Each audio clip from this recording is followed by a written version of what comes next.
one juvenile female, unresponsive, 2 adult females, major injuries to the head. All of a sudden, I remember Dad saying, "Watch out." The next thing I remember, I'm waking up and my face is completely smashed up against the windshield.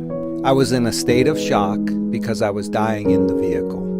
I looked to my left, and I remember Jen laying limp in her seat.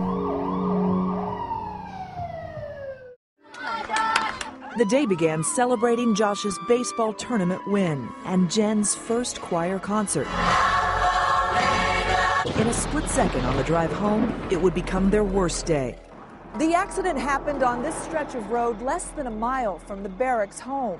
The family was told the driver was going nearly 80 miles an hour at the time, and no one remembers what happened next. The entire family sustained life-threatening injuries and were rushed to 4 different hospitals.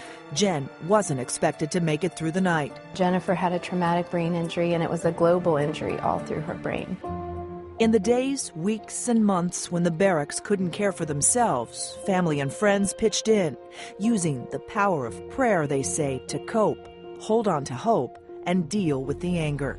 Doctors didn't expect Jen to recover at all. She was in a coma for 5 weeks, and her mom says the times she did respond were not encouraging. We'd see half an eye for a little bit. It wasn't like she just woke up and could talk to us.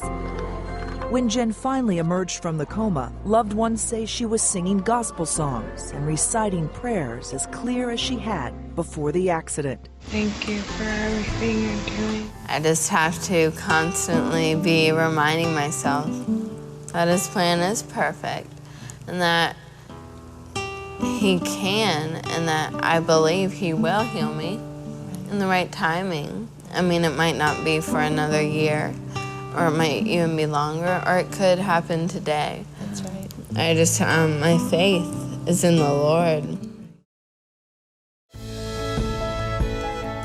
When you survive something like that, you know that God has a different plan. She would circle around the kitchen and she would say over and over again, "I'm going to have a ministry to the world." Out of our story came our ministry, and we've been able to, go and minister to many different people and have opportunities that if our wreck wouldn't have happened, that we wouldn't have had the chance to be able to do. God empowers Jen to get on stage and speak now, and that's not how she was. She has a whole new personality.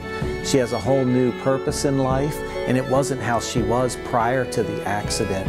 God just gives me such a great peace, and He truly just helps me know that, Jen, you aren't alone, and that I've opened up these doors of ministry for you, and I will provide. He wants us to love people, love others, and love Him.